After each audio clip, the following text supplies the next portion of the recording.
तो यार क्या हो अगर मैं आपसे ये कहूँ कि टोनी स्टार्क जिंदा है और वो डॉक्टर स्ट्रेंज के उन 14,605 देखे प्लान में से एक का हिस्सा है, डूम्सडे या फिर सीक्रेट वॉर्स का, जो स्ट्रेंज ने देखा था कि इंड गेम के बाद थानोस से बड़ी मुसीबत आने वाली है और उसने वहीं से ये प्लान बनाया। और हाँ, मैं ये जानता हूँ कि टोनी स्टार्क इंड गेम में मर गया था, पर अगर क्या हो कि मैं ये कहूँ कि वो कभी मरा ही नहीं था, वो किसी रेल्म में था। और मैं यहाँ बात कोई वेरिएंट, कोई क्लोन, कोई एआई कॉपी की नहीं कर रहा, ना किसी मल्टीवर्स के जुगाड़ की। मैं वही टोनी स्टार्क की बात कर रहा हूँ जिसने चुटकी बजा के यूनिवर्स को बचाया था। वो शायद अभी भी जिंदा है, बस छुपा हुआ है क्वांटम रेल्म के अंदर, जिसके बारे में पूरा डिटेल में बताऊंगा दोस्तों। बस वीडियो के इन तक बने रहना क्योंकि वीडियो बहुत इंटरेस्टिंग होने वाली है। और अगर मेरे इस चैनल को अब तक सब्सक्राइब नहीं करे हो तो प्लीज कर लेना ऐसे और इंटरेस्टिंग वीडियो देखने के लिए। तो यार याद करो वो सीन अवेंजर्स इंड गेम का, वो फाइनल मोमेंट, वो टोनी का स्नैप, वो ग्लो,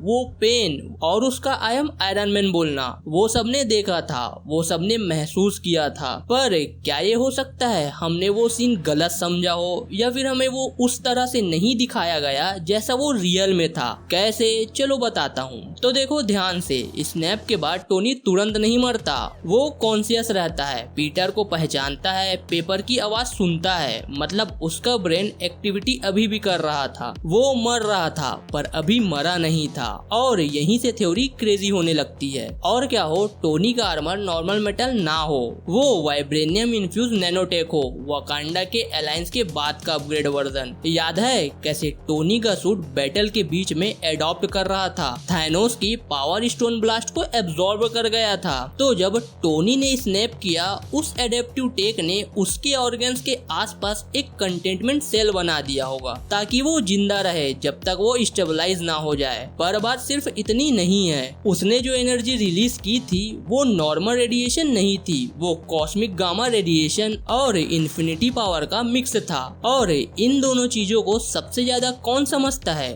डॉक्टर स्ट्रेंज और हैंक पिम। और डॉक्टर स्ट्रेंज ने जो 14,605 फ्यूचर देखे थे जिससे उसे पता था कि ये मोमेंट आने वाला है। तो जब टोनी कोलैप्स हुआ, स्ट्रेंज सिर्फ गुड बाय करके गया नहीं, वो कुछ सेकंड उसको देखता है जैसे कुछ कैलकुलेट कर रहा हो। क्या पता जैसे ही टोनी का पल्स फेड हुआ, स्ट्रेंज ने उसके नीचे एक माइक्रो पोर्टल खोल दिया हो और उसका बॉडी हैंक पिम के सीक्रेट क्वांटम लैब में भेज दिया हो। और मल्टीवर्स ऑफ मैडनेस में हमने देखा था स्ट्रेंज क्वांटम टाइमलाइन से इंटरेक्ट कर सकता है और हैंक का टेक ऑब्जेक्ट्स को क्वांटम रेल में डिकेड्स तक जिंदा रखता है बिना एजिंग के। तो शायद उन्होंने टोनी को वहां रखा हो, एक क्वांटम स्टेसिस फील्ड में, जहां वो लाइफ और डेथ के बीच में अटका हुआ है। और जैसे कि हम सब ये जानते हैं कि क्वांटम रेल में सिर्फ एक छोटी सी दुनिया नहीं है। जेनेट ने खुद कहा था टाइम यहाँ अलग तरह से चलता है। अगर टोनी वहाँ रखा गया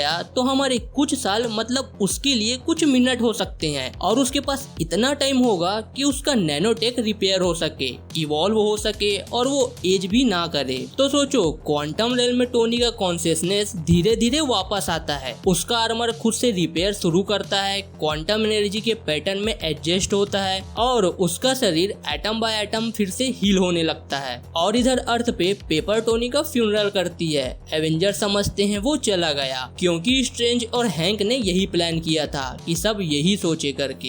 क्योंकि अगर दुनिया को ये पता लगता कि क्वांटम रेल की मदद से ऐसा भी कुछ कर सकते हैं तो क्वांटम रेल में एक टारगेट बन जाता और वहाँ तो कैंग के रूल वाले जोन्स भी हैं। तो स्ट्रेंज रिस्क नहीं ले सकता था सबको अपने इस प्लान के बारे में बता के। और ऐसे टोनी बन गया एक क्वांटम घोस्ट, एक ऐसा इंसान जो वक्त के बाहर है, दोनों दुनियाओं के बीच में चुपचाप हील कर रहा है। और याद है Ant Man and the Wasp Quantumania में जब स्कॉट और कैसी क्वांटम रेल में ब्रॉडकास्ट करते हैं तो कोई उनका सिग्नल रिसीव करता है। वो शायद कैंग नहीं था, शायद वो टोनी का डोरमेट आर्मर था जो उस सिग्नल पे रिएक्ट कर रहा था। और मार्वल हमेशा पोएटिक सिमेट्री यूज करता है। टोनी ने एमसीयू की शुरुआत आई एम आयरन मैन के साथ की थी, तो सोचो जरा मल्टीवर्स सागा का इंड भी वही लाइन ले आए, पर इस बार वेरिएंट नहीं, असली टोनी स्टार्क स्टार्क हो, जो क्वांटम रेल्म से वापस आया हो, जहां अवेंजर्स डूम्सडे या सीक्रेट वॉर्स में डॉक्टर स्ट्रेंज एक पोर्टल खोलते हैं और वहां से एक फिगर निकलता है, एक स्लीक इवॉल्व नैनोटेक सूट में जिसमें blue gold quantum lines glow कर रही हैं। हुड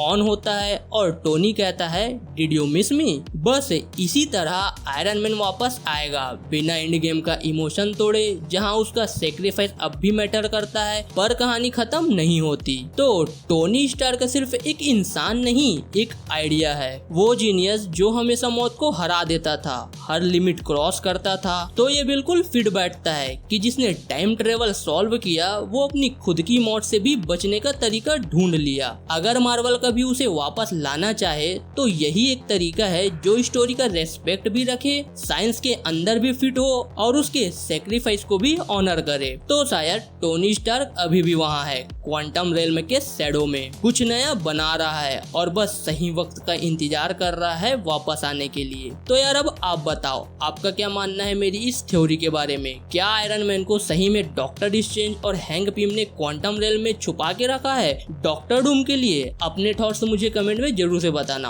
और वीडियो इंटरेस्टिंग लगी होगी तो वीडियो को लाइक और चैनल को सब्सक्राइब करना मत भूलना। मैं मिलूंगा आपसे किसी नेक्स्ट वीडियो में, तब तक के लिए बाय।